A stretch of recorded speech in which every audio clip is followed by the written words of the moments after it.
Welcome to a chapter a day. Are you aware of your emotional state you repeatedly live from? There is a law most people never learn. A law that quietly governs decisions, behavior, perception, and even the opportunities people notice. The law of emotion. Here is the strange part. Two people can have the same goals, the same skills, even the same opportunities. Yet one person's life begins to expand, while the other remains stuck repeating the same patterns year after year. Why? It isn't intelligence. It isn't motivation. And it isn't luck. The difference is emotional alignment. Because emotion is not just something you feel. Emotion is something you broadcast. And that broadcast shapes how you think, how you act, and what reality reflects back to you. Most people try to change their lives by changing their actions. But the few who transform their lives permanently do something different. They change the emotional identity they live from. And once that changes, their decisions change. Their behavior changes. Their perception changes. And eventually, their entire life changes. In this audiobook, you are going to uncover the missing mechanics behind emotional influence. You'll understand why some emotional patterns quietly sabotage progress, why certain people naturally attract momentum, and most importantly, how to consciously design the emotional state that begins shaping your life from the inside out. Because the moment you understand this law, you stop reacting to life, and you start directing it. But first, you need to see something most people never notice: the emotional patterns that have been quietly running your life. Chapter 1. The Hidden Law Running Your Life. There is a pattern most people live inside, without ever noticing it. At first, life appears unpredictable. One year things seem to move forward. Another year, progress slows down. Sometimes opportunities appear, and other times they seem to disappear completely. So people assume life is random. They assume success belongs to the lucky. That stability belongs to the well-connected, and that progress depends mostly on circumstances outside their control. But if you slow down and observe carefully, something very different begins to appear. Patterns. Quiet, repeating patterns. You begin to notice people entering the same kinds of relationships again and again. Different names, different faces, but strangely, the same emotional dynamics. You see people reach a certain level of financial success, only to return to the same ceiling months later. You see someone build momentum, and then suddenly hesitate when the next opportunity appears. And perhaps most interesting of all, you may notice these patterns in your own life. Not because you lack intelligence, not because you lack ambition, but because there is a hidden force guiding your decisions long before you realize a decision is even being made. And that force is emotional conditioning. Most people believe their life is shaped by big visible choices. The career they choose, the city they move to, the partner they commit to. But if you look closer, those visible decisions are often the result of something much quieter happening beneath the surface. Emotion. Not the temporary emotion that appears during a stressful day, but the emotional state you repeatedly return to. Because something powerful happens when an emotional state is practiced long enough. It becomes familiar. And the human brain is designed to protect familiarity above almost everything else. This is why many people unknowingly recreate emotional environments they already understand, even if those environments limit them.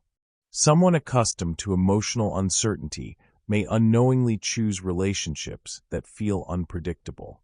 Someone used to financial pressure may feel strangely uncomfortable when stability begins to appear. Someone who has practiced self-doubt long enough may hesitate at the exact moment action would create change. From the outside, these outcomes look mysterious. But from the inside, they follow a very clear law. A law most people never learn. Your life follows the emotion you rehearse most often. Let that idea settle for a moment. Because if it is true, It changes how we understand nearly everything about progress, opportunity, and personal transformation. It means success is not simply about working harder. It means change is not simply about setting bigger goals. It means the emotional state you practice daily may be quietly shaping what you notice, what you attempt, and what you believe is possible. Now here is something even more fascinating. Two people can experience the exact same situation and interpret it in completely different ways. Imagine two individuals walking into the same room. Both hear the same conversation. Both see the same opportunity being discussed. Yet one person feels curiosity. They lean forward. Their mind begins exploring possibilities. The other person feels hesitation. Their mind instantly begins calculating risks. The opportunity has not changed. The environment has not changed. What changed is the emotional lens interpreting the situation. Emotion is not just something we feel. Emotion acts as a filter. It determines what the mind highlights and what it quietly ignores. A hopeful emotional state notices openings. A doubtful emotional state notices obstacles. A confident emotional state focuses on action. An uncertain emotional state searches for reasons to delay. This filtering happens so quickly that most people assume their perception is objective. They assume they are simply seeing reality. But in truth, they are experiencing reality through the emotional baseline they have practiced for years. And once you begin to see this mechanism, patterns that once seemed confusing start to make sense. Why do some people recognize opportunities early? Why do others overlook them completely? Why do some individuals move forward despite uncertainty, while others wait until certainty appears, and by then the moment has passed? The answer is not intelligence. The answer is not motivation. The answer is emotional orientation. Now pause for a moment and think about something in your own life. Think about the last time an opportunity appeared. Perhaps it was a conversation that hinted at a possibility, a new direction you considered exploring, a decision that could have moved your life forward. And in that moment, something inside you responded. Maybe it was excitement. Maybe it was hesitation. Maybe it was a quiet voice that said, "I'm not ready." Here is the important question. Was the obstacle truly external, or was the obstacle emotional? Many people assume their biggest limitations come from circumstances. But when they look closely, they begin to notice something unexpected. The hesitation often appeared before the obstacle. The doubt arrived before the evidence. And the emotional reaction quietly influenced the decision that followed. This is why understanding emotional patterns is so powerful. Because once you see them, they begin to lose their automatic control. Think about this for a moment. If your emotional baseline influences what you notice, if it influences how you interpret opportunities, if it influences whether you act or hesitate, then changing that emotional baseline could change the entire trajectory of your life. Not instantly, not dramatically overnight, but gradually, quietly, consistently. Because every decision you make is influenced by the emotional environment you are living inside. And over time, those decisions accumulate. They shape habits. They shape identity. They shape the story you eventually call your life. But here is where the discovery becomes even more interesting. Emotion does not simply influence perception. It influences behavior in ways the conscious mind rarely recognizes. When someone practices confidence repeatedly, they begin to act sooner. When someone practices curiosity, they explore more options. When someone practices doubt, they analyze longer than necessary. Each emotional pattern creates a behavioral rhythm, and those rhythms eventually produce predictable results. So if you ever wondered why certain people appear to move through life with momentum, while others feel stuck repeating familiar challenges, the answer may not lie in external circumstances. It may lie in emotional rehearsal, the emotional state someone returns to again and again and again. Your life follows the emotion you rehearse most often.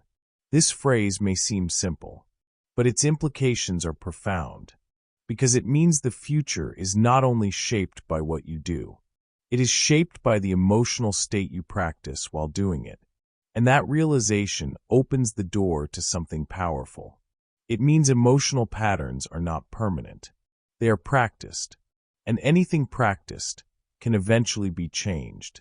But before emotional change becomes possible, something important must happen first. Awareness. You must begin noticing the emotional patterns that quietly guide your decisions. The hesitation that appears before action. The doubt that arrives before evidence. The excitement that occasionally pushes you forward. These signals are not random. They are clues.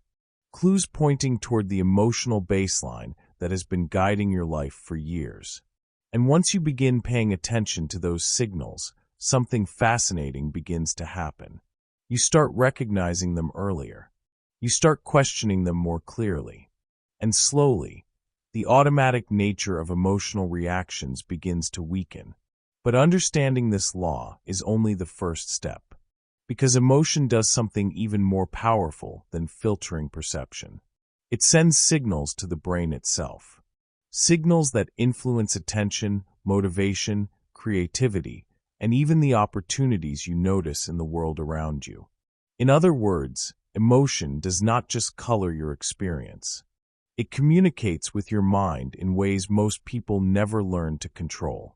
And once you understand how those signals work, you begin to realize something remarkable.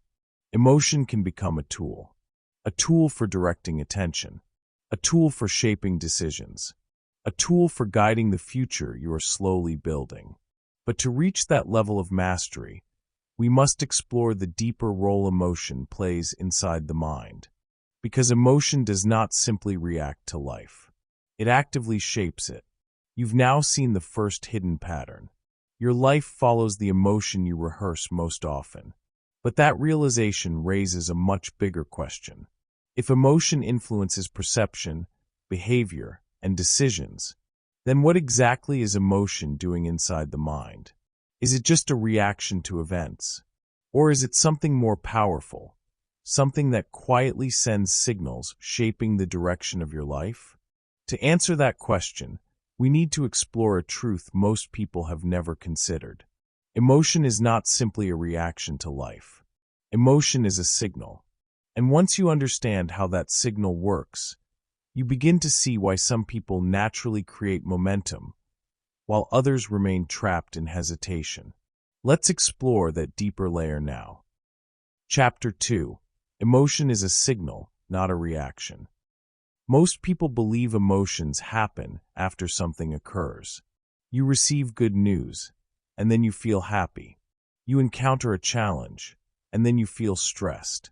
You experience criticism, and then you feel defensive. In other words, most people see emotions as reactions. Something happens first. Emotion follows. It sounds logical. It feels obvious. But when researchers and psychologists began studying human behavior more closely, they discovered something surprising. Emotion does not simply react to life. Emotion signals the brain long before decisions are made. In many cases, the emotional state you are already living in quietly determines how you interpret what happens next. This realization changes everything, because it means emotion is not just responding to events. It is preparing the mind for how to interpret them. Imagine waking up one morning in a deeply optimistic emotional state. Nothing dramatic has happened yet. No major opportunity has appeared. But because of that emotional state, your mind begins scanning the world in a particular way. You notice possibilities. You interpret neutral situations as potentially beneficial. You feel more willing to explore unfamiliar options. Now imagine the opposite scenario. You wake up carrying quiet frustration or discouragement. Again, nothing dramatic has happened yet. But this emotional state also begins sending signals to your brain. This time, the mind scans for problems. You notice risks. You focus on potential obstacles. And even when opportunity appears, your brain interprets it with hesitation. The external world did not change. The emotional signal did. And that signal quietly influenced perception before conscious thought even had a chance to participate. Think about how powerful that is. Most people believe they make decisions based on logic. But long before logic begins analyzing a situation, emotion has already influenced how the situation is interpreted. Emotion does not simply follow thought. Emotion primes thought. It creates the mental environment where thinking takes place. In other words, emotion shapes the stage where decisions are made. This is why two people can look at the same opportunity and see completely different things. One sees possibility. The other sees danger. One sees a path forward. The other sees reasons to wait. It is not always about intelligence. It is about the emotional signal already guiding their attention. And this leads to an important insight. Emotion influences what your brain decides is important. Your mind is constantly filtering information. At every moment, thousands of details exist around you. Conversations, ideas, opportunities, signals from the environment. But your brain cannot process all of them. So it filters. And one of the strongest filters it uses is emotional state. When you are emotionally hopeful, your brain highlights opportunity. When you are emotionally fearful, your brain highlights risk. When you are emotionally curious, your brain highlights possibility.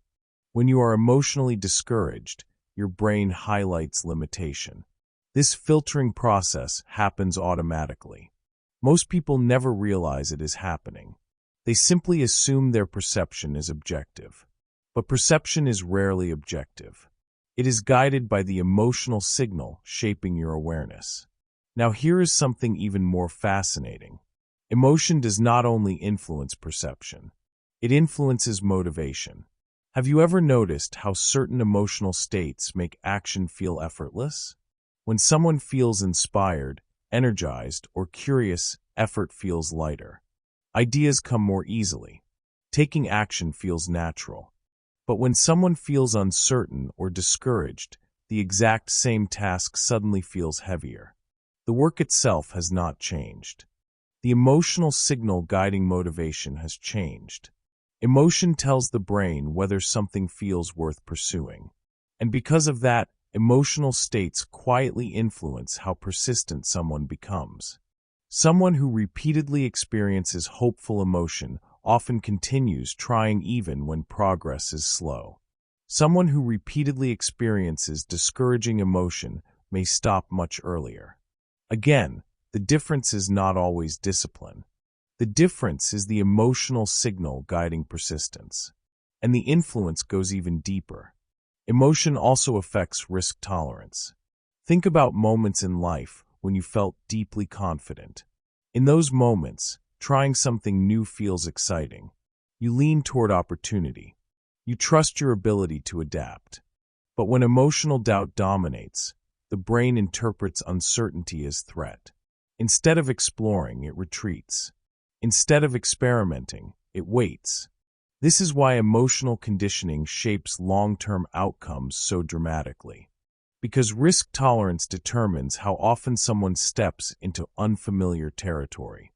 And unfamiliar territory is where growth happens.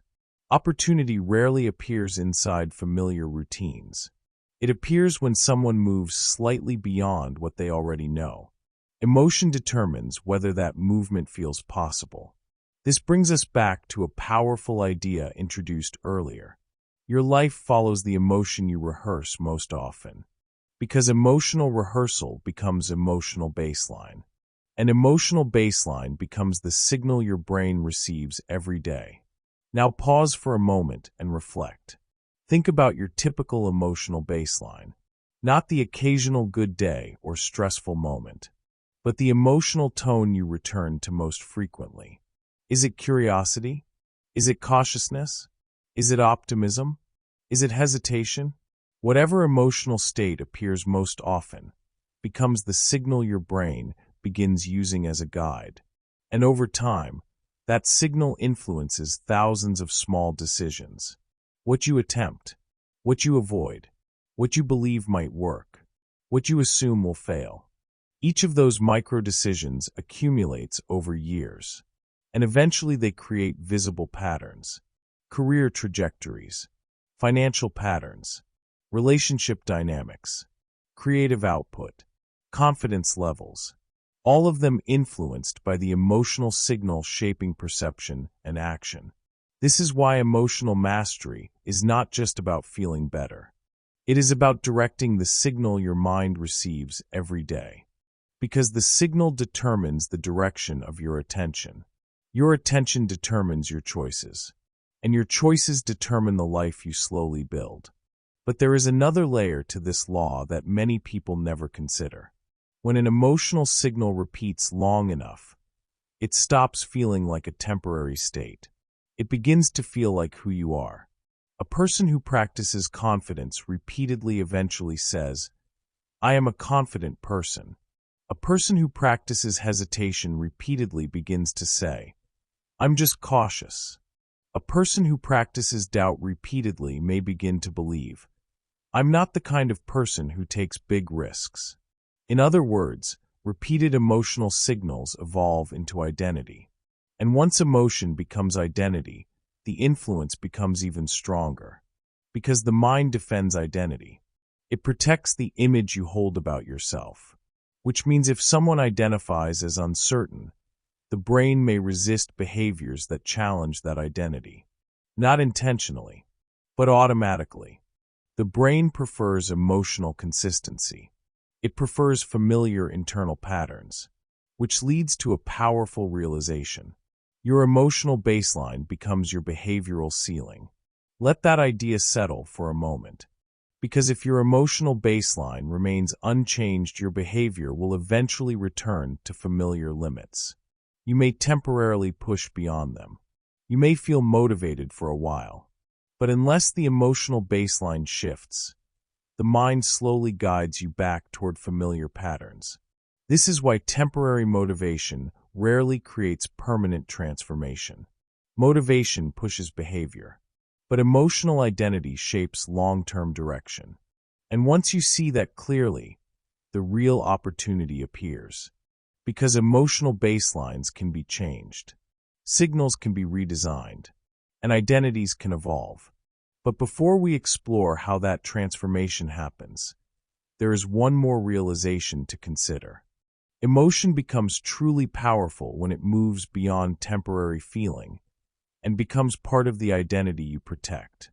Because once emotion becomes identity, it quietly guides behavior even when you are not consciously thinking about it. And that is where the deeper law of emotion begins to reveal itself. You now understand something most people never see. Emotion is not just a reaction to life. Emotion is a signal guiding your attention, motivation, and decisions long before you realize it. But when that signal repeats long enough, it becomes something even more powerful. It becomes identity. And identity is one of the strongest forces shaping human behavior. Because once the mind believes this is who I am, it begins protecting that belief at all costs. So the next question becomes incredibly important. What happens when emotion becomes identity? And how does that identity quietly shape the future you experience? Let's explore that deeper layer now. Chapter 3. Your emotional identity controls your future. There is a moment that appears in nearly every human life. A moment when an opportunity quietly presents itself. Sometimes it arrives as a conversation. Sometimes it appears as an idea. Sometimes it is simply a small opening, a chance to try something slightly different than what you have always done. The opportunity itself may not seem dramatic. It might be a chance to start a new project, to speak up in a meeting, to introduce yourself to someone who could influence your path. To finally begin something you have been thinking about for months, or even years. At first glance, these moments appear ordinary. But in reality, they are crossroads. Because what happens next determines whether life expands or stays exactly the same. Imagine two individuals encountering the same opportunity. They both see the possibility. They both understand what it might lead to. And for a brief moment, both individuals stand in the exact same place. But inside their minds, something very different begins to happen. The first person feels fear. Not overwhelming fear, but a quiet, familiar hesitation. Their mind begins asking questions. What if it doesn't work? What if I'm not ready? What if I make a mistake? The opportunity is still there. But now the emotional signal guiding the mind is caution. So the brain does what it has been trained to do. It searches for confirmation.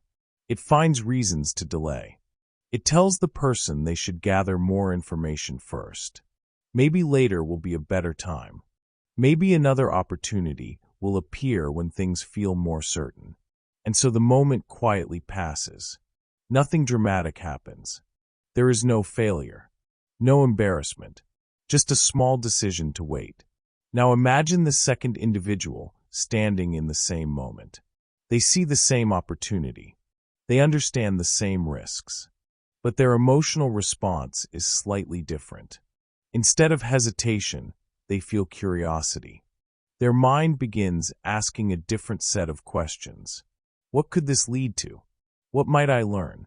What happens if I try? The opportunity still contains uncertainty. But the emotional signal guiding the brain is exploration. And curiosity does something powerful. It shifts attention away from fear of failure and toward discovery. So the second individual takes a small step forward, not because they are certain of success, but because their emotional state allows action before certainty appears. Now here is what makes this story so important. Neither person is necessarily smarter. Neither person is necessarily more talented.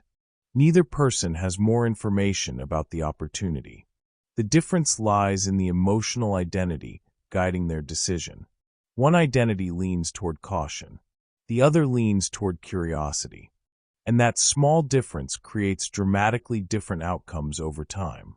Because opportunities rarely appear only once. They appear repeatedly, in slightly different forms.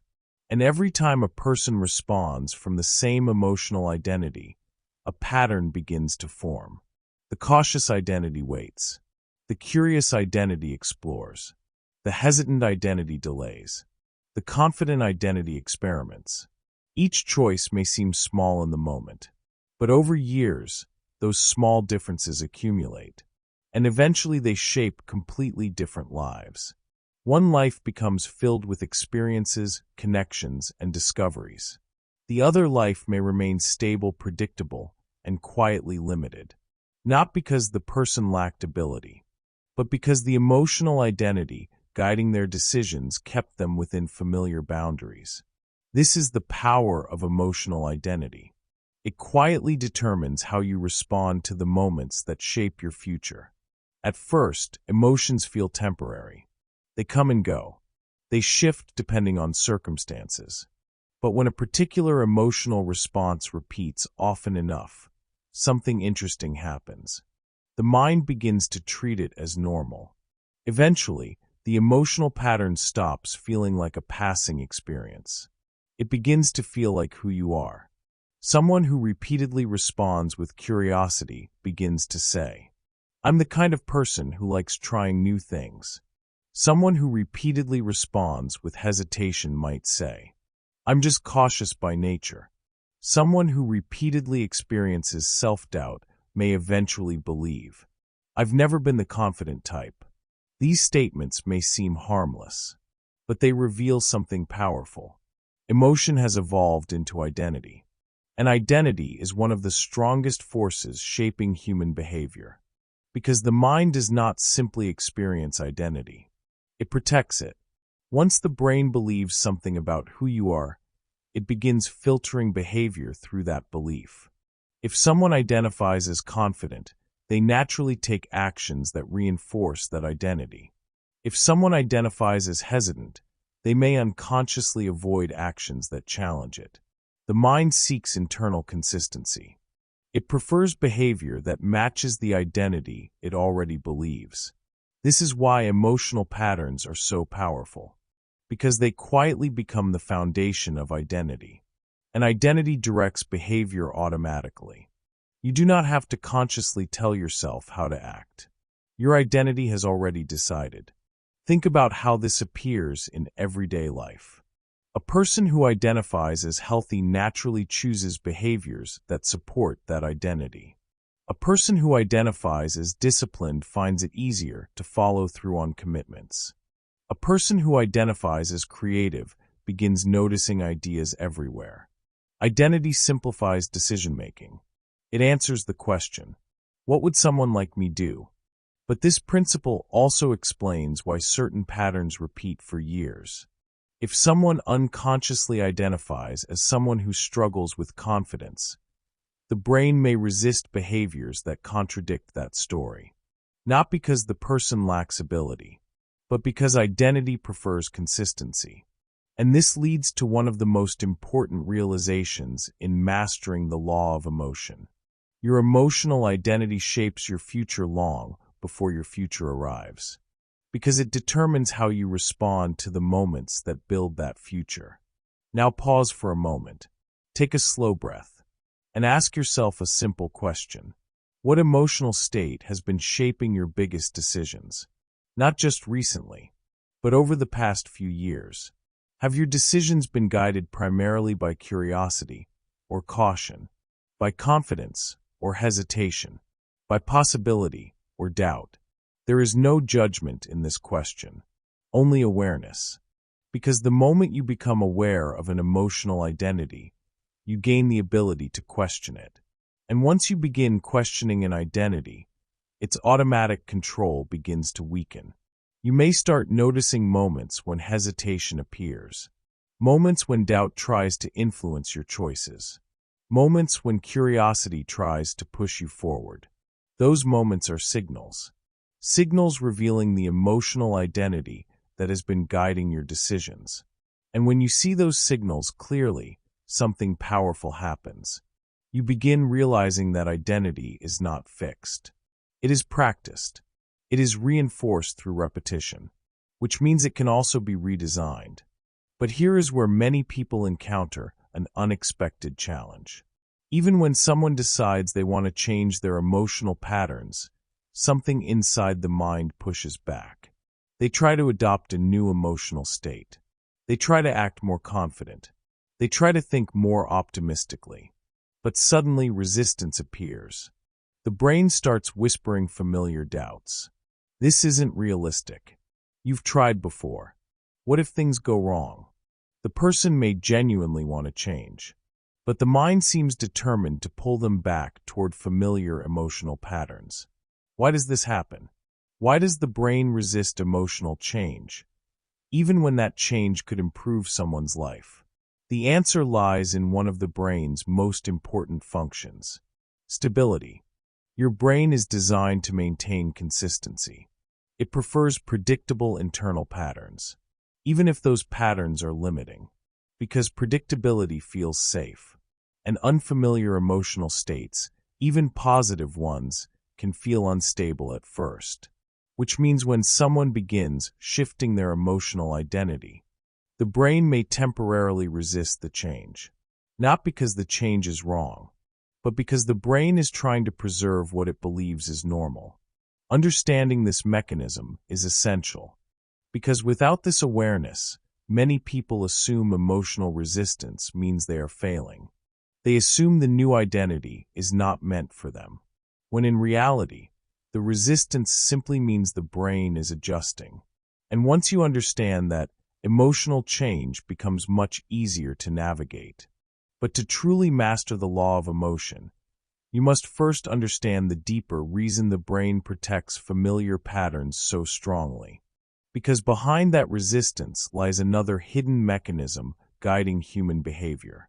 One that explains why people often remain inside familiar emotional environments, even when they want something more. You've now seen how emotional identity quietly shapes the decisions that build your future. The emotions you repeat become the identity you believe. And that identity automatically guides how you act when opportunity appears. But here is the challenge many people face. Even when someone decides to change their emotional identity, the mind often pushes back. Familiar patterns try to pull them toward the person they have always been. Why does the brain resist positive change? Why does it sometimes prefer familiar limitation over unfamiliar possibility? To understand that resistance, we need to explore one of the most fascinating survival mechanisms inside the human mind. So now let's look deeper. Chapter 4. Why the Brain Resists Positive Change. There is a strange moment many people experience when they begin moving their life in a new direction. At first, everything feels exciting. A new idea appears. A new opportunity opens. A new level of motivation begins to grow. For a while, progress feels natural. Energy rises. Focus sharpens.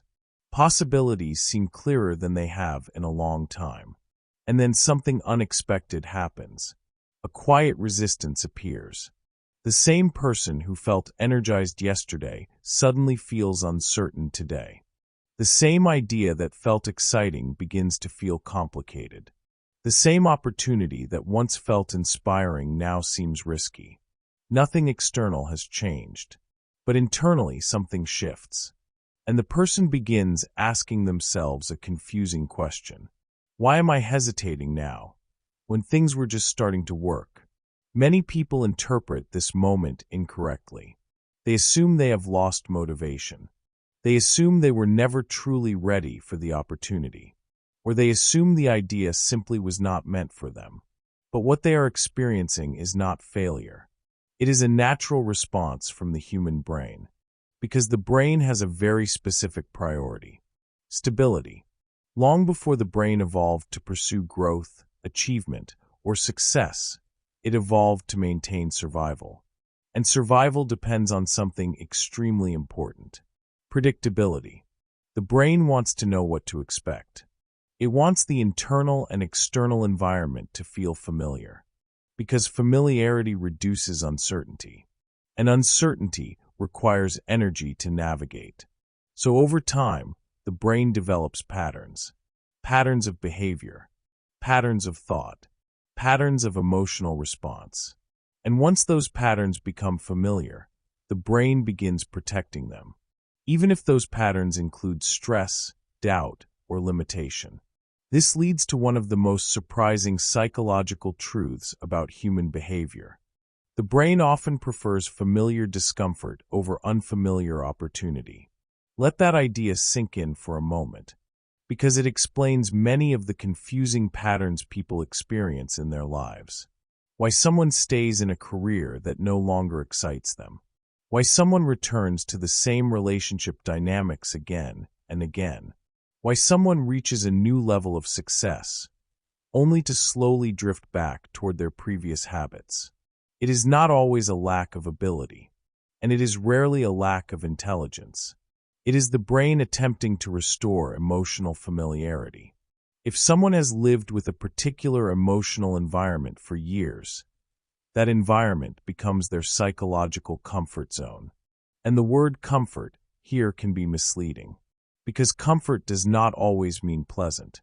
Comfort means predictable. A stressful environment can become familiar. Self-doubt can become familiar. Financial pressure can become familiar. And when something new begins to disrupt that familiar environment, the brain notices immediately. Even positive change can feel unstable at first. Imagine someone who has spent most of their life feeling uncertain about their abilities. Suddenly, they begin achieving success. People start recognizing their work. New opportunities appear. From the outside, everything looks like progress. But inside the mind, something interesting begins to happen.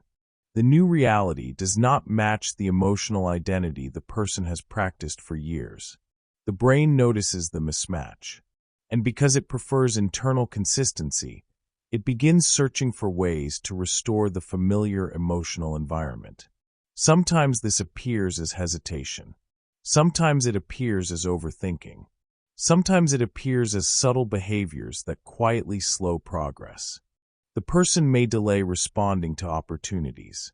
They may second-guess their own decisions. They may suddenly feel overwhelmed by tasks they previously handled easily. To the outside observer, it may look like self-sabotage.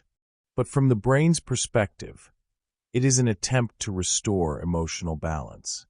The brain is simply trying to bring the person back toward what feels normal. And this explains one of the most puzzling experiences people encounter: progress followed by unexpected resistance. You may have experienced this yourself. A period where everything seems to move forward. Momentum builds. Confidence grows. And then suddenly, hesitation appears. The work becomes heavier. The excitement fades. And a familiar voice inside the mind begins asking, "Are you sure this will last? What if things go wrong? What if you can't maintain this level of success?" This voice is not necessarily trying to stop you. It is trying to protect familiarity. The brain believes it is keeping you safe by returning you to emotional territory you understand. But once you recognize this mechanism, something powerful happens. You stop interpreting resistance as failure. Instead, you begin seeing it as a signal that your emotional identity is beginning to shift. Because emotional resistance often appears when someone is approaching unfamiliar growth. The mind senses change, and it responds by attempting to restore stability. Now here is the important lesson. If you try to fight this resistance aggressively, you often make it stronger. Many people respond to emotional hesitation by criticizing themselves. They say things like, "Why am I feeling this way? I shouldn't be doubting myself. I need to push harder." But resistance rarely disappears through force. In fact, forcing emotional change can sometimes create more internal conflict. There is a much more effective approach: observation. Instead of fighting emotional resistance, observe it. Notice when hesitation appears. Notice the thoughts that accompany it. Notice the emotional tone guiding your reactions. When you observe resistance calmly, something interesting happens. You create distance between yourself and the pattern. Instead of being controlled by the emotion, you become aware of it. And awareness weakens automatic reactions. Imagine watching a cloud move slowly across the sky. You see it clearly, but you are not inside it. Emotional resistance can be observed in the same way. It may still appear, but you no longer need to follow every instruction it offers. You can simply notice it and continue moving forward. This leads to a powerful new rule for mastering emotional patterns. Don't fight emotional resistance. Observe it. When hesitation appears, acknowledge it. When doubt speaks, listen without immediately believing it. When the mind begins searching for reasons to delay, recognize the familiar pattern. Because once you see resistance clearly, it loses much of its power. You begin realizing that emotional signals are not commands. They are information. Information about the patterns your mind has practiced for years. And once you understand that, something remarkable becomes possible. You can begin guiding emotion intentionally. Instead of allowing emotional patterns to automatically shape your behavior, you begin shaping the patterns themselves. But before that transformation happens, one more realization must become clear. Emotion does not just influence perception and identity. It also influences the energy you bring into the world, the tone of your interactions, the confidence behind your words, the openness you bring to opportunity. Emotion quietly affects the signals you send to others and the signals you send to your own mind, which means emotional mastery is not just about reducing resistance. It is about learning how to direct emotional energy deliberately. And when someone begins directing emotion intentionally, something fascinating happens. Their attention changes, their behavior changes, and the world begins responding differently to them. But to understand how that transformation occurs, we must explore another powerful idea. Emotion does not only shape internal experience, it also creates a kind of frequency that influences how we interact with the world around us. And once you understand that principle, emotional mastery becomes even more practical. Because emotion stops being something you react to. It becomes something you design. You now understand something most people misinterpret for years. Emotional resistance is not proof that change is impossible.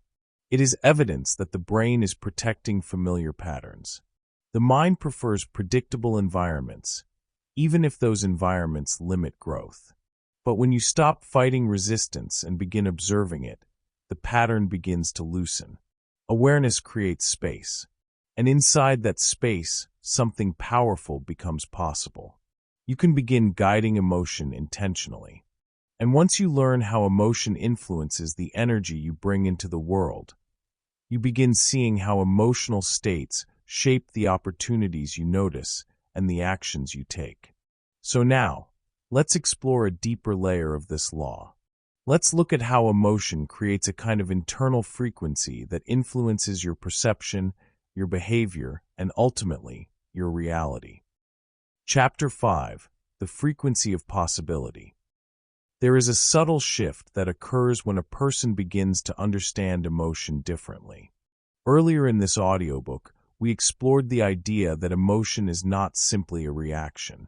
Emotion is a signal. It influences attention, behavior, and interpretation long before conscious reasoning begins. But there is another way to understand this influence. A way that helps explain why emotional states seem to shape the opportunities people notice and the actions they feel capable of taking. You can think of emotion as a frequency, not a mystical concept, not something abstract or imaginary, but a practical way of understanding how emotional states tune the mind. Imagine a radio. At any given moment, thousands of signals exist in the air around it. Music stations, talk shows, news broadcasts, all transmitting at the same time. Yet the radio only plays one station at a time. Why?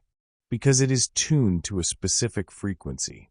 The station you hear depends entirely on where the dial is set. Your mind operates in a surprisingly similar way. At any moment, countless possibilities exist in the environment around you. Ideas, opportunities, connections. But your brain does not process all of them. It highlights the ones that match the emotional frequency you are currently tuned to. When someone lives in a hopeful emotional state, the mind becomes tuned to possibility. Ideas appear more easily. Solutions become easier to imagine. Opportunities feel more visible. When someone lives in a discouraged emotional state, the mind becomes tuned to limitation. Obstacles appear more obvious. Risks feel larger. Possibilities feel distant. Again, the environment itself may not change, but the emotional frequency guiding attention changes what the mind notices. This is why emotional mastery has such a profound influence on life outcomes. Because emotion does not simply change how you feel. It changes what your mind allows you to see. Emotion directs perception. Perception directs action. Action directs results. This sequence quietly shapes the trajectory of human lives. Emotion directs perception. Perception directs action. Action directs results. Many people attempt to change their results by forcing new actions. They try to push themselves harder. They attempt to discipline their behavior. And sometimes that works for a short period of time. But if the emotional frequency underneath those actions remains unchanged, the effort often becomes exhausting. Eventually, the mind returns to familiar patterns.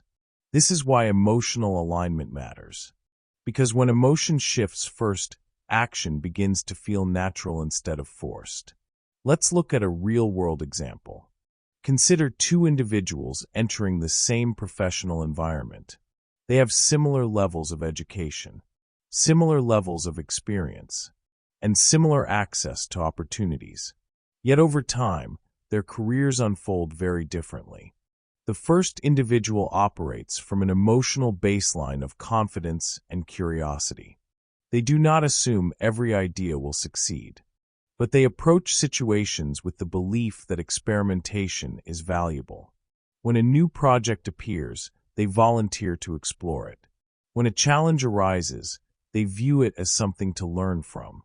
Because of this emotional orientation, they take more small risks. They try more ideas. They introduce themselves to more people. They initiate more conversations. Not because they are fearless, but because their emotional frequency encourages exploration. Now consider the second individual. This person operates from a baseline of caution and uncertainty. They are thoughtful. They are intelligent. But their emotional state encourages careful evaluation before action. When a new project appears, they wait to see how it develops. When a challenge arises, they worry about making mistakes. When an opportunity appears, they analyze it longer than necessary. Again, nothing is wrong with this person. Their behavior simply reflects the emotional frequency guiding their attention. Over time, the difference becomes significant. The first individual accumulates experience.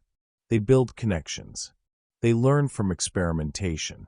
The second individual gains stability, but fewer opportunities to expand.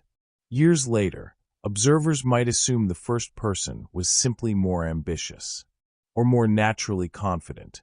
But the deeper difference lies in emotional orientation. One emotional frequency encouraged exploration. The other encouraged caution. Emotion directed perception. Perception directed action. Action directed results. Now pause for a moment and reflect on your own experiences. Think about times in your life when you felt deeply confident or inspired. During those moments, how did your mind behave? Ideas likely appeared more easily. Solutions felt more accessible. Taking action felt less intimidating. Now think about times when you felt discouraged or uncertain. The same world existed around you. The same opportunities may have been present, but your mind likely focused on different details. Risks felt larger. Doubts appeared more quickly. Possibilities seemed less visible. This is the influence of emotional frequency. It shapes the mental landscape where decisions are made. It guides what your brain considers worth pursuing. And because of that, it quietly shapes the direction of your life. Emotion directs perception. Perception directs action. Action directs results. When someone changes the emotional frequency they live from, the entire sequence begins to shift. They start noticing possibilities they once overlooked. They begin taking actions that once felt intimidating. And those actions gradually produce different outcomes. This is why emotional mastery is not just about maintaining positive feelings. It is about intentionally tuning your attention, choosing emotional states that support curiosity, creativity, and forward movement. Because creativity itself is influenced by emotional frequency. When someone feels relaxed and optimistic, the brain becomes more flexible. Ideas connect more easily. The mind becomes willing to explore unusual solutions. But when someone feels anxious or discouraged, the brain becomes more defensive. It focuses on avoiding mistakes rather than discovering possibilities. This defensive mode can be useful in certain situations. But when it becomes a constant emotional baseline, creativity and innovation begin to shrink. The person becomes excellent at identifying problems, but less comfortable imagining solutions. Again, the difference is not intelligence. It is emotional orientation. Emotion directs perception. Perception directs action. Action directs results. Once you begin noticing this sequence in your own life, something powerful happens. You start recognizing the emotional states that encourage growth. You also begin recognizing the emotional patterns that quietly limit your exploration. And that awareness opens the door to a deeper level of emotional mastery. But there is an important truth to acknowledge here. Not every emotional frequency encourages expansion. Some emotional states create momentum. Others create cycles. Cycles that repeat the same patterns again and again. Fear can create cycles of avoidance. Doubt can create cycles of hesitation. Frustration can create cycles of reaction instead of reflection. When these emotional states become dominant, the mind begins reinforcing the same behaviors repeatedly. The same decisions, the same reactions, the same results. And over time, those patterns begin to feel like reality itself. But they are not permanent realities. They are emotional cycles. Cycles that continue only as long as the emotional frequency remains unchanged.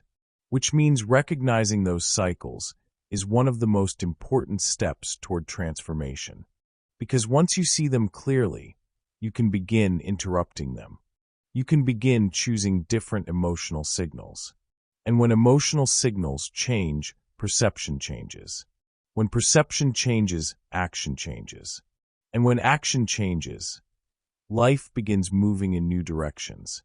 But before we explore how to interrupt those emotional cycles, we must first understand them. We must look carefully at the emotional patterns that keep many people repeating the same outcomes year after year. Because until those patterns are seen clearly, they continue operating quietly beneath the surface. And many people spend years trying to change their lives without realizing the emotional cycles guiding their behavior. You've now seen how emotion acts like a tuning mechanism for the mind. It determines what your attention notices. It shapes how situations are interpreted. And over time, it influences the actions that create your results. Emotion directs perception. Perception directs action. Action directs results. But there is an important realization we must explore next. Not all emotional frequencies lead to growth. Some emotional patterns quietly trap people in repeating cycles. Cycles of hesitation. Cycles of self-doubt. Cycles of avoidance that feel normal because they have been practiced for years. If you want to master the law of emotion, you must first recognize those patterns clearly. You must see the emotional habits that keep people living inside the same results. So now, let's explore the emotional loops that quietly hold so many lives in place. Chapter 6: The Emotional Patterns That Trap People. By now, you've begun to see something powerful. Emotion is not simply something that happens to you. It is something that quietly shapes how you interpret the world, how you respond to opportunity, and how your life gradually unfolds. Emotion directs perception. Perception directs action. Action directs results. But there is another part of this law that many people overlook. Some emotional patterns create growth. Others create cycles. And those cycles can quietly repeat for years without the person realizing what is happening. Many people spend their lives trying to change their circumstances, while the emotional patterns guiding their decisions remain exactly the same, which means the results eventually return to familiar territory. If you want to master the law of emotion, you must learn to recognize the emotional patterns that keep people trapped. Not trapped physically, but trapped psychologically. Trapped inside predictable responses, predictable interpretations, predictable decisions. And once those patterns are seen clearly, something important happens. You begin realizing they are not permanent parts of who you are. They are practiced emotional states. Let's look at some of the most common emotional patterns that quietly shape human behavior. The first pattern is chronic doubt. Doubt itself is not a problem. In fact, doubt can be useful. It encourages critical thinking. It helps people examine ideas carefully.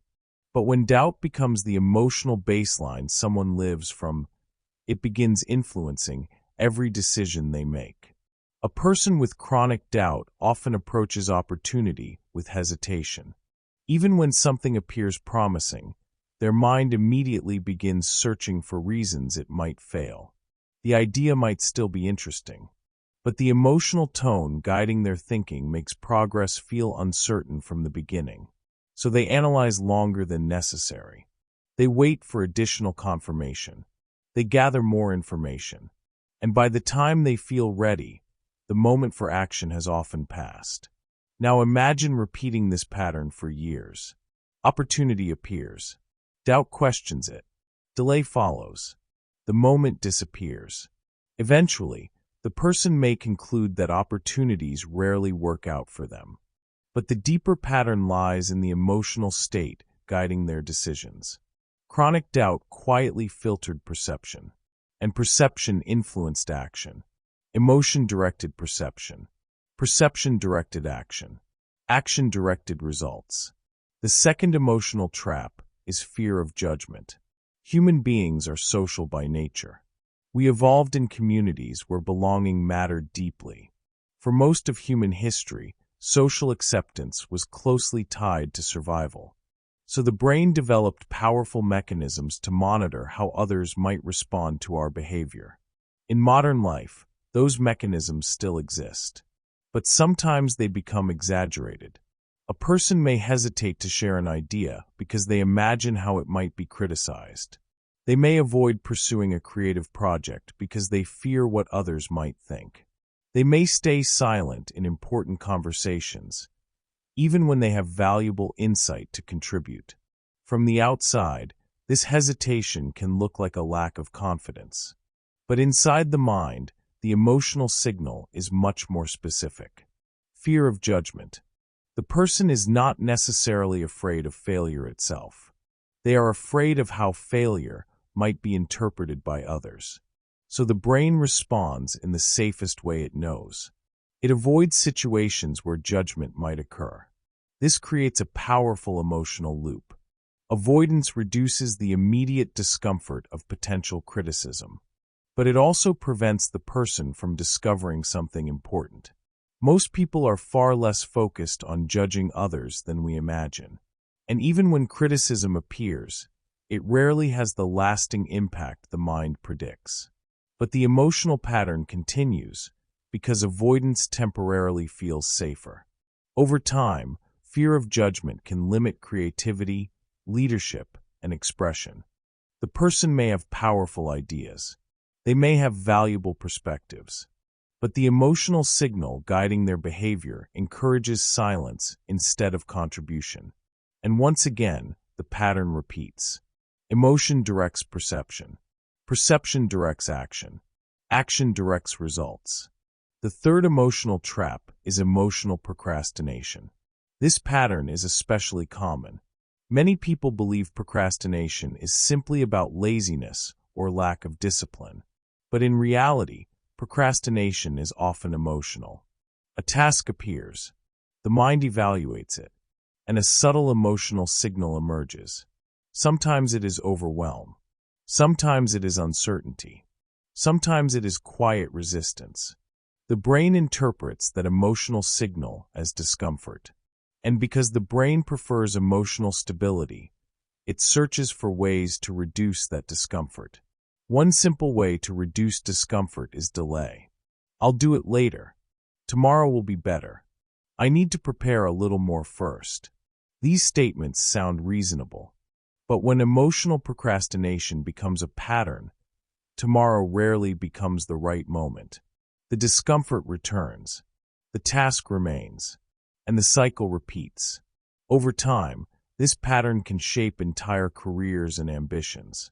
Ideas remain untested. Projects remain unfinished. Goals remain theoretical. Not because the person lacks ability, but because the emotional signal guiding their behavior encourages delay. Now pause for a moment and consider these patterns carefully.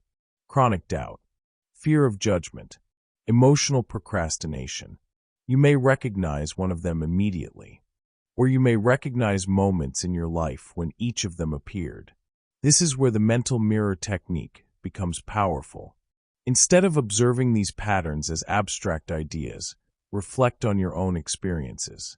Think about the last opportunity you hesitated to pursue. Was doubt influencing your perception? Think about the last time you held back an idea. Was fear of judgment shaping your response? Think about the last time you delayed something important.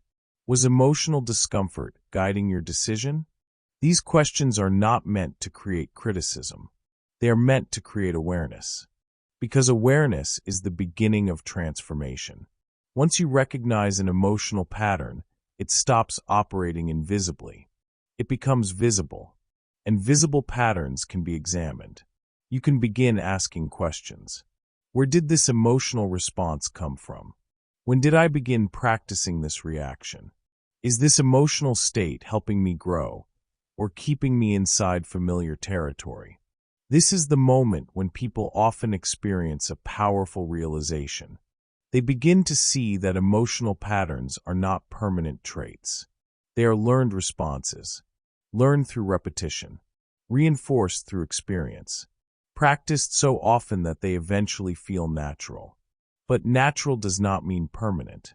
It simply means familiar, and familiarity can change. This leads to one of the most important insights in mastering the law of emotion. These emotions are not flaws. They are practice states. Let that idea settle in your mind for a moment. Because many people spend years believing their emotional patterns define them. They say things like, "I've always been an overthinker. I'm just not confident in situations like that. I've never been good at taking risks." But these statements are not descriptions of permanent identity. They are descriptions of practiced emotional patterns. Patterns reinforced through repetition. And anything practiced long enough begins to feel automatic. The brain builds pathways. Reactions become faster. Behavior becomes predictable. But just as emotional patterns were learned through repetition, they can also be reshaped through new repetition. Which means the patterns that once felt permanent can slowly begin to change. But that transformation requires one important shift. Instead of judging emotional patterns, observe them. Instead of criticizing hesitation, notice when it appears. Instead of fighting doubt aggressively, examine it with curiosity. Observation interrupts automatic behavior. And once the automatic pattern weakens, a new response becomes possible. You begin noticing emotional signals earlier. You recognize when hesitation tries to guide your decisions. You become aware of the internal dialogue shaping your reactions. And in that moment of awareness, you gain a powerful ability. Choice. You can choose whether to follow the familiar emotional pattern or move slightly beyond it. At first, the shift may feel small, but small emotional shifts repeated consistently create powerful long-term change. Because every time you respond differently, the emotional pattern begins adjusting. And over time, a new emotional baseline begins forming. A baseline that encourages curiosity instead of doubt, expression instead of fear, action instead of delay. But before we explore how to intentionally redesign those emotional states, one realization must become clear. Emotional patterns do not disappear simply because you want them to. They change through awareness, repetition, and intentional practice. And that process begins with understanding something simple, yet incredibly powerful. If emotional states are practiced, they can also be redesigned. You've now seen how emotional patterns quietly shape behavior. Chronic doubt can delay opportunity. Fear of judgment can silence creativity. Emotional procrastination can postpone the very actions that create progress. These patterns are not signs of weakness. They are emotional habits practiced long enough to feel natural. But once you recognize them, something powerful becomes possible. You can begin redesigning the emotional signals guiding your decisions. Because the same process that created these patterns can also create new ones. And once emotional patterns begin to change, perception changes, action changes, results change. So the next question becomes incredibly important. How do you begin rewriting the emotional script that has been guiding your life for years? Let's explore that process now. Chapter 7. Rewriting the Emotional Script. Up to this point, You have uncovered something most people move through life without ever fully understanding. Emotion is not random. Emotion is not simply a reaction to circumstances. Emotion is a pattern that quietly influences perception, attention, and behavior. And those behaviors gradually shape the results that appear in a person's life. Emotion directs perception. Perception directs action. Action directs results. You have also seen how certain emotional patterns can trap people in cycles. Cycles of hesitation, cycles of doubt, cycles of avoidance. But now we arrive at the moment where everything begins to change. Because the moment you become aware of an emotional pattern, you interrupt its automatic power. Awareness is the first step in rewriting the emotional script. Imagine someone driving the same road every day. The turns become familiar. The path becomes automatic. Eventually, they no longer think about the route at all. They simply follow it. But if that person suddenly becomes aware that the road is taking them somewhere they no longer want to go, something interesting happens. They begin looking for alternatives. They begin questioning the turns they once followed automatically. They begin considering different routes. Emotional patterns operate in much the same way. For years, the mind may follow the same internal route. A challenge appears. The emotional response becomes hesitation. A risk appears. The emotional response becomes doubt. A decision appears. The emotional response becomes delay. At first, these reactions feel natural. They feel automatic. But the moment you become aware of them, the pattern begins to loosen. Because awareness places you in the role of observer instead of participant. Instead of simply reacting, you begin noticing the reaction itself. You notice the emotional signal rising. You notice the thoughts that accompany it. You notice the internal dialogue that tries to guide your next move. And that moment of observation creates something incredibly powerful. A pause. Inside that pause, choice becomes possible. You can follow the familiar emotional path, or choose a different one. This is where transformation begins. Not through force, not through sudden dramatic change, but through repeated moments of awareness. Each time you notice an emotional pattern, instead of automatically obeying it, you begin rewriting the script. Now, rewriting the emotional script does not mean eliminating all difficult emotions. That would not be realistic. Fear will still appear. Doubt will still visit occasionally. Uncertainty will always exist when you move toward unfamiliar territory. But emotional mastery is not about eliminating these experiences. It is about changing your relationship with them. Instead of allowing emotion to dictate your behavior, you begin guiding how emotion influences your response. The emotional signal still appears, but it no longer controls the direction of your life. And the more you practice awareness, the more quickly you begin noticing emotional patterns as they arise. A moment of hesitation appears. Instead of immediately accepting it as truth, you observe it. You recognize it as a familiar signal. You remember that emotional patterns are practice states. And in that moment, something powerful becomes possible. You can respond differently. This is how emotional scripts begin to change. Not through a single decision, but through repeated awareness followed by small shifts in behavior. Let's talk about how this process becomes practical in everyday life. One of the most effective ways to reshape emotional patterns is through daily emotional recalibration. This practice is simple, but when repeated consistently, it can gradually shift the emotional baseline guiding your decisions. Emotional recalibration begins with attention. Throughout the day, pause occasionally and ask yourself a simple question. What emotional state am I operating from right now? Not what emotion you wish you were feeling. Not what emotion you believe you should feel. But the emotion that is actually present in this moment. Curiosity, frustration, confidence, doubt, excitement, fatigue. Just noticing the emotional state begins changing your relationship with it. Because the moment you observe an emotion, you create distance from it. Instead of being inside the emotion, you are now aware of it. And awareness is the first step in transformation. Once the emotion has been identified, the next step is gentle adjustment.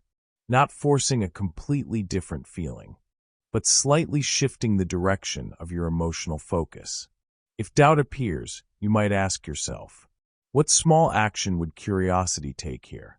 If hesitation appears, you might ask, what would exploration look like in this moment? These questions do something powerful. They redirect attention. They remind the mind that emotional patterns are not commands. They are suggestions, and suggestions can be examined. You do not have to follow every emotional signal automatically. You can guide how you respond. Over time, these small adjustments begin changing the emotional baseline you live from. At first, the change may feel subtle, but repetition strengthens new emotional pathways. Just as doubt can become a practiced state, curiosity can also become practiced. Just as hesitation can become familiar, action can also become familiar. Each time you respond differently, the emotional script adjusts slightly, and eventually, the new pattern begins feeling natural. Now here is something important to remember. The goal is not perfection. No one maintains a perfectly aligned emotional state every moment of every day.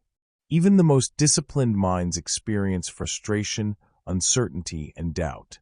But what separates emotionally aware individuals from everyone else is not the absence of difficult emotions.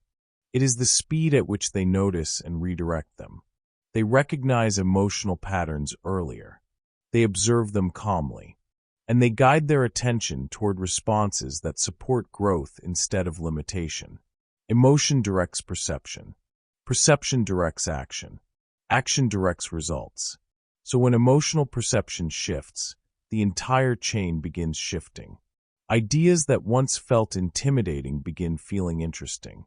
Opportunities that once felt risky begin feeling worth exploring. And the behavior that follows begins producing new results. This is the power of rewriting the emotional script. It does not require dramatic personality change. It requires consistent awareness, consistent observation, and consistent redirection. Before we move forward, I want to offer you a simple challenge. Not something complicated, just a small exercise that will begin strengthening your awareness immediately. Tomorrow, notice your dominant emotional state 3 times during the day. Morning, afternoon, evening. 3 simple check-ins. Each time, pause for a moment and ask, what emotion is guiding my attention right now? There is no need to judge the answer. Just notice it. Observe it. Become aware of the emotional signal shaping your perception. That simple practice begins building the foundation of emotional mastery. Because the more often you observe emotional patterns, the easier it becomes to adjust them. And once emotional awareness becomes consistent, something powerful begins happening. You start responding to life more intentionally. Instead of reacting automatically, you guide your emotional direction. And when emotional direction becomes intentional, your perception changes. Your behavior changes. And slowly, the results in your life begin to shift as well. But rewriting the emotional script is only the beginning. Awareness creates change.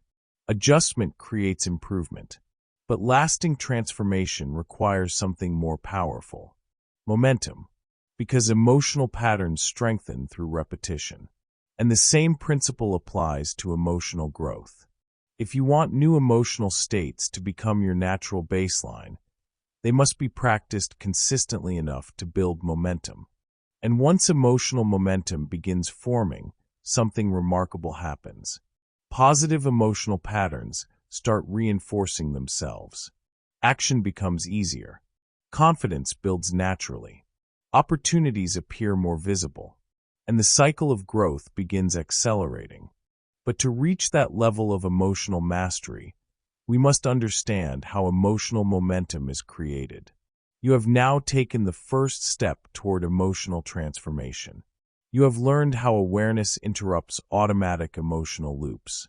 You have seen how small daily adjustments can begin rewriting the emotional script guiding your decisions. And with consistent observation, emotional patterns that once felt permanent can begin to change. But awareness alone is not enough, because lasting change requires reinforcement. Emotional states must be practiced repeatedly until they develop momentum. And once emotional momentum begins building, new patterns become easier to sustain. So now, let's explore how emotional momentum forms and how you can begin creating it intentionally. Chapter 8: The Mechanics of Emotional Momentum. There is a principle in life that quietly shapes nearly everything we experience. Momentum. You see it in nature. You see it in physics. And you see it in human behavior. A single push may begin movement, but repeated pushes in the same direction create acceleration. What once required effort eventually begins moving on its own. Momentum carries it forward. Emotional patterns follow the same principle. One moment of courage does not create a courageous identity. One moment of optimism does not transform a person's mindset. But repeated emotional responses in the same direction begin creating momentum. And when emotional momentum builds, behavior begins to change naturally. At first, emotional change feels like effort. You must notice patterns. You must pause before reacting. You must consciously guide your attention. But with repetition, something fascinating begins to happen. The emotional state you practice starts becoming the emotional state you return to automatically. In other words, the new pattern gains momentum. Think about how habits form in other areas of life. The first time someone exercises, it requires discipline. The second time still requires effort. But after enough repetition, the body begins expecting movement. Energy levels shift. Motivation increases. The habit becomes part of daily rhythm. Emotional patterns develop the same way. The emotional states you practice consistently begin forming a rhythm inside the mind. At first, the new emotional direction may feel unfamiliar, but repetition strengthens it. And over time, that new emotional rhythm becomes your natural baseline. This is why emotional momentum is so powerful. It allows small shifts to produce large long-term changes.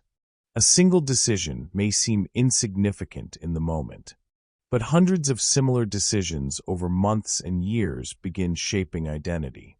Let's explore this through a simple example. Imagine someone who decides to begin practicing a slightly more optimistic perspective. Not unrealistic positivity. Not ignoring challenges. Simply choosing to interpret situations with curiosity and possibility. At first, this shift requires awareness. When a challenge appears, their mind might still produce familiar doubts. But instead of accepting those doubts immediately, they pause. They ask themselves a different question. What could be learned from this situation? What opportunity might exist here? This small shift changes the direction of attention. Instead of focusing entirely on the problem, the mind begins scanning for possibility. The first few times this happens, the difference may seem subtle, but the brain is paying attention. Each time the mind explores possibility instead of limitation, new mental pathways begin forming. Neural connections strengthen. Attention begins adjusting. The brain slowly becomes more comfortable exploring solutions. Now imagine this pattern repeated over weeks, months, years. Gradually, the person begins noticing something interesting. Their mind begins generating solutions more quickly. Ideas appear more easily. Opportunities feel less intimidating.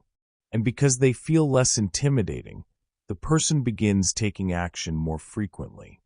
This is where emotional momentum begins producing visible change. Small emotional shifts lead to small behavioral shifts. Small behavioral shifts accumulate into larger outcomes. Opportunities increase. Experience grows. Confidence builds naturally through repeated action. The person did not suddenly become optimistic overnight. They practiced it, one interpretation at a time, one decision at a time, one emotional response at a time, and eventually, the new pattern gained momentum. Emotion directs perception. Perception directs action. Action directs results. When the emotional pattern changes, the entire sequence begins moving in a new direction. This is why consistent emotional alignment is more powerful than occasional bursts of motivation. Motivation appears suddenly and disappears just as quickly. Momentum builds gradually, but once it forms, it becomes self-sustaining. Think about people you admire. Individuals who appear confident, creative, or resilient. From the outside, it may seem as if these qualities appeared naturally. But in reality, they are often the result of emotional momentum. Confidence built through repeated experiences of action. Resilience built through repeated experiences of recovery. Creativity built through repeated exploration of ideas. Each emotional response reinforced the next one. And eventually, the pattern became identity. This leads to an important realization. Confidence is not something you achieve once. Confidence is something you practice repeatedly. You don't become confident once. You practice confidence daily. You practice it when you speak up even though uncertainty exists. You practice it when you try something new despite the possibility of mistakes. You practice it when you continue moving forward even when results are not immediate. Each of these moments strengthens emotional momentum. The mind begins recognizing a new pattern, a pattern where action occurs despite uncertainty. Over time, this pattern becomes familiar, and familiarity changes the emotional baseline guiding your behavior. This is the quiet transformation emotional momentum creates. But there is another side to momentum that must be understood. Momentum works in both directions.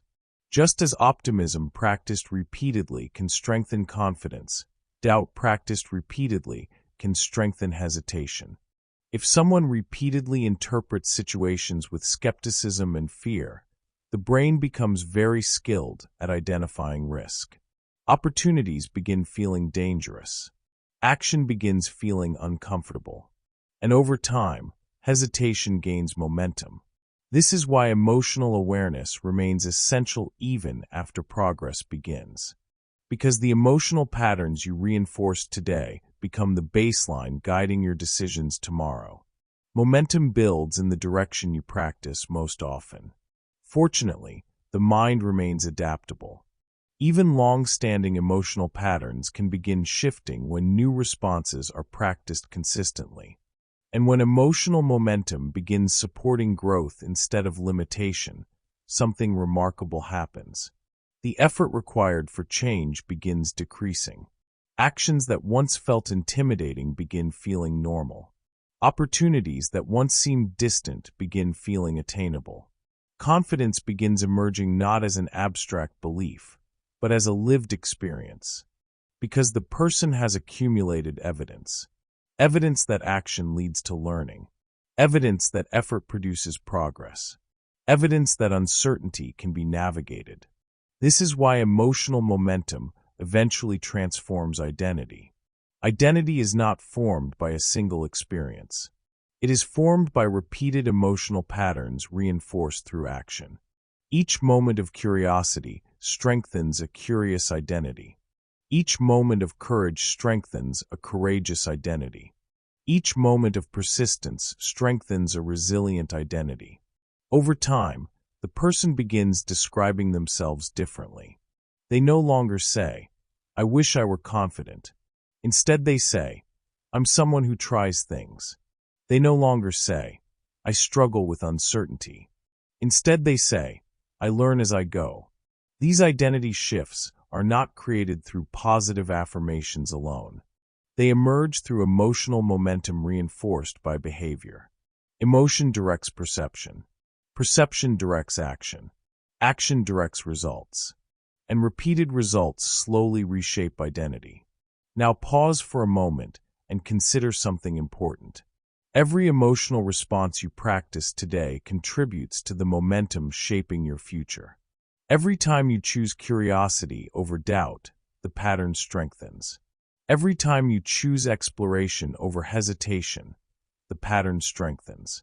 Every time you take a small step forward despite uncertainty, the pattern strengthens.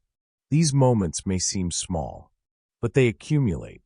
Momentum grows quietly. And eventually, the direction of your life begins reflecting the emotional patterns you have practiced most consistently. But emotional momentum does not stop at behavior. Eventually, it transforms something even deeper.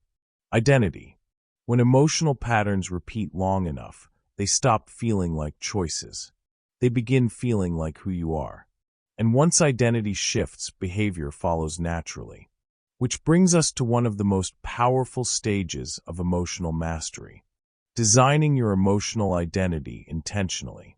Because when identity becomes aligned with growth, curiosity, and confidence, emotional momentum accelerates even further. The person no longer has to constantly push themselves forward. Their identity pulls them forward naturally. But how does someone intentionally design an emotional identity? How do they move beyond temporary emotional states and build a stable internal foundation that supports the life they want to create? To answer that question, we must explore the next stage of mastering the law of emotion. You've now seen how emotional momentum forms. Small emotional shifts repeated consistently begin shaping perception, behavior, and results. Over time, those repeated patterns gain strength. They become familiar. And eventually, they become identity. You don't become confident once. You practice confidence daily. And when that practice continues long enough, the identity itself begins to transform. But here is where emotional mastery reaches its most powerful stage. Instead of allowing identity to form accidentally through past experiences, you begin designing it intentionally. You begin asking a different question.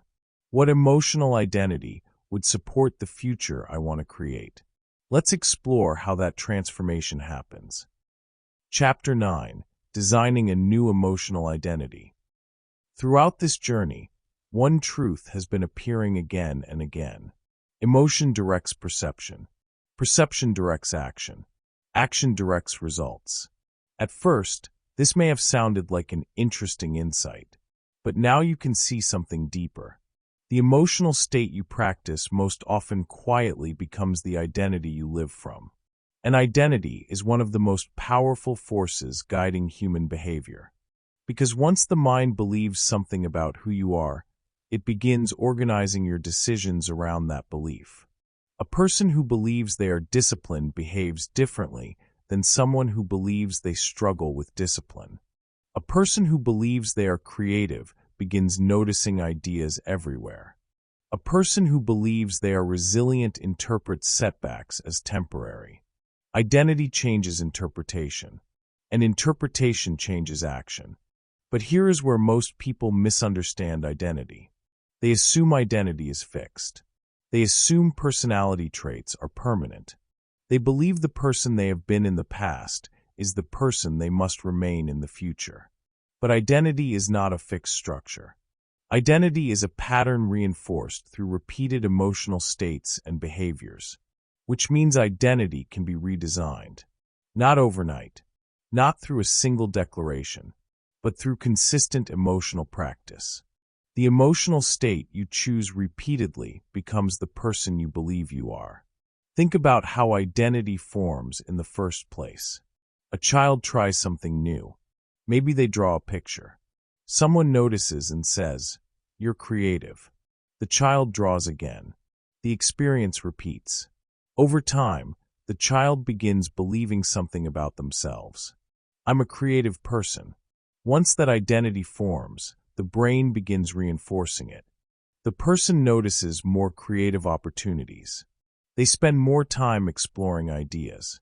Their identity guides their behavior. But the same process happens with limiting identities. A person attempts something difficult and struggles. They interpret the experience emotionally as failure. If that emotional interpretation repeats enough times, the mind forms a belief. I'm not good at this. And once the identity forms, behavior begins aligning with it. The person avoids situations that challenge the belief. They hesitate when similar opportunities appear. The emotional identity protects itself. This is why identity is so powerful. It acts like an internal compass guiding behavior automatically. Which means if you want to change long-term results, identity must eventually change. But how does someone intentionally redesign identity? The process begins with a simple but powerful question. Pause for a moment and imagine the version of yourself you hope to become. Not the external achievements, not the titles or possessions, but the internal qualities, the emotional presence that version of you carries into the world. How do they approach uncertainty? How do they respond to setbacks? How do they interpret opportunity? Now ask yourself this question. What emotional identity would the future version of you live from? Would they operate from curiosity? Would they carry a quiet confidence that allows them to try new things? Would they approach challenges with resilience instead of hesitation? Would they see possibilities where others see obstacles? This exercise is not about fantasy. It is about clarity, because the emotional identity you want to develop must first be defined. Once you know the emotional qualities that support your future, you can begin practicing them intentionally. Remember what you learned earlier. Emotional states are practiced patterns, and practiced patterns become identity, which means the identity you want to develop must be practiced emotionally before it feels natural. Imagine someone who wants to become more confident. Confidence is not simply an abstract belief. It is an emotional state expressed through behavior. It appears when someone speaks despite uncertainty. It appears when someone attempts something unfamiliar.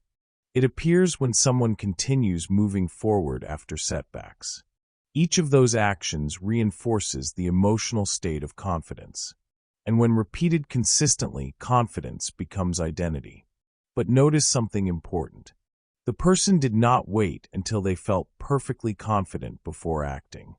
They practiced the emotional behavior first, and the identity gradually followed. This is the identity upgrade loop. Emotion influences action. Action reinforces identity. Identity influences future emotion. The cycle strengthens with repetition. Emotion directs perception. Perception directs action. Action directs results. Results reinforce identity. And identity influences the next emotional response. This loop operates continuously in human behavior, which means when you intentionally introduce new emotional responses, the loop begins evolving. Small actions begin reinforcing a new identity. Let's look at how this process unfolds over time. Imagine someone deciding they want to become the kind of person who explores opportunities more freely. In the past, hesitation may have been their default response. But now they begin practicing a different emotional approach. When opportunity appears, they pause and ask, what would curiosity do here?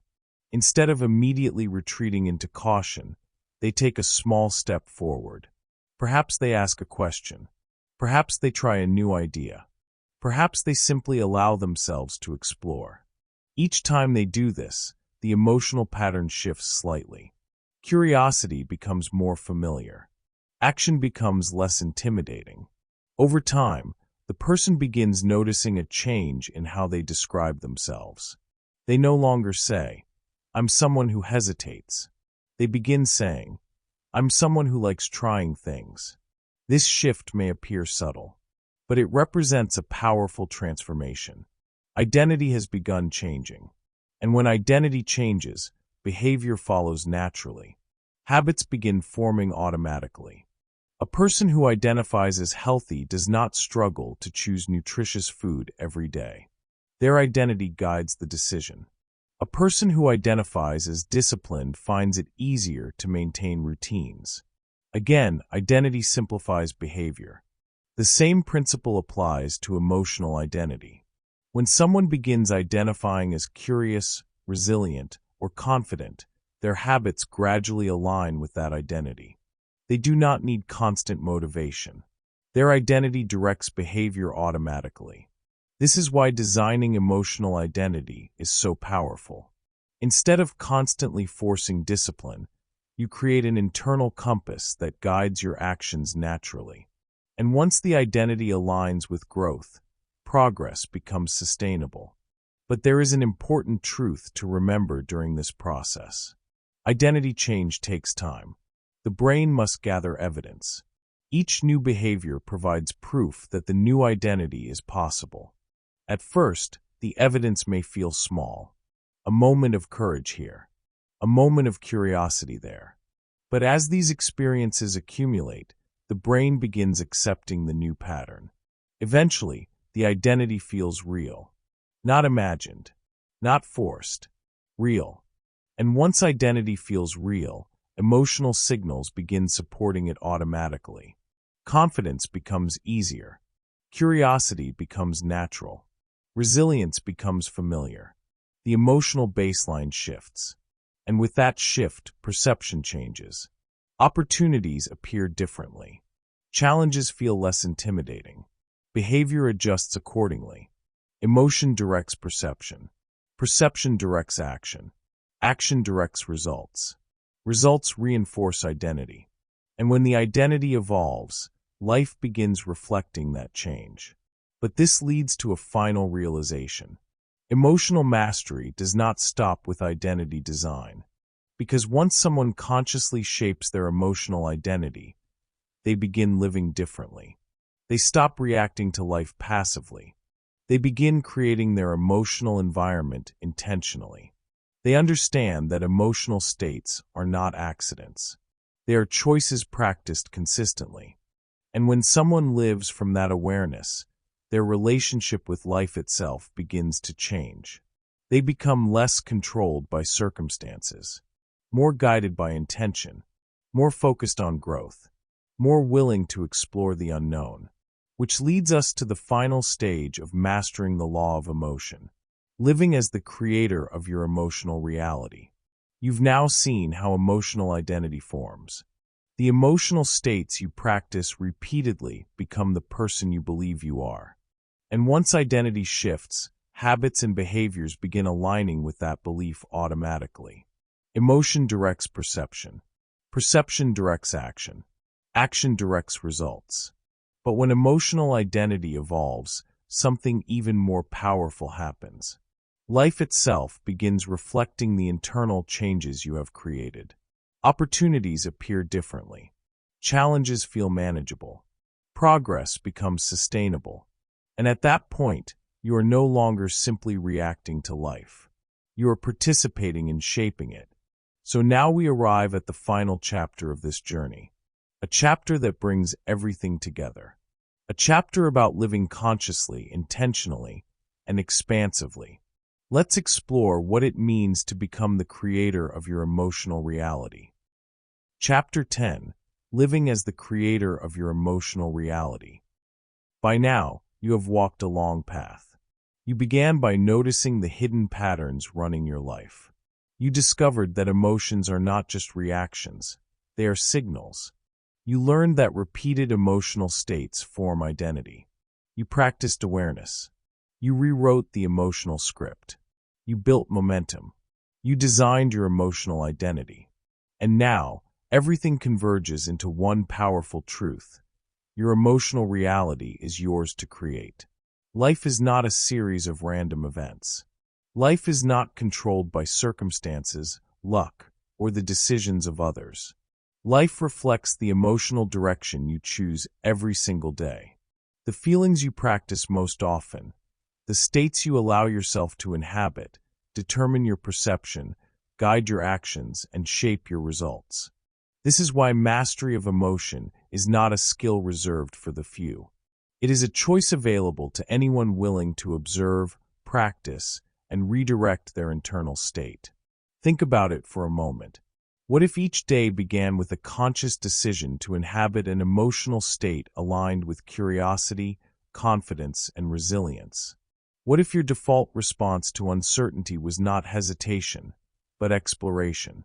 What if you practiced gratitude, focus, and creative thinking as naturally as you breathe? Over time, these small but deliberate choices would compound.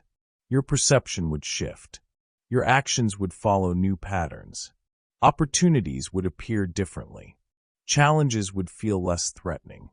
And eventually, the results in your life would reflect the person you consciously became, rather than the person circumstances once forced you to be. This is the essence of living as the creator of your emotional reality.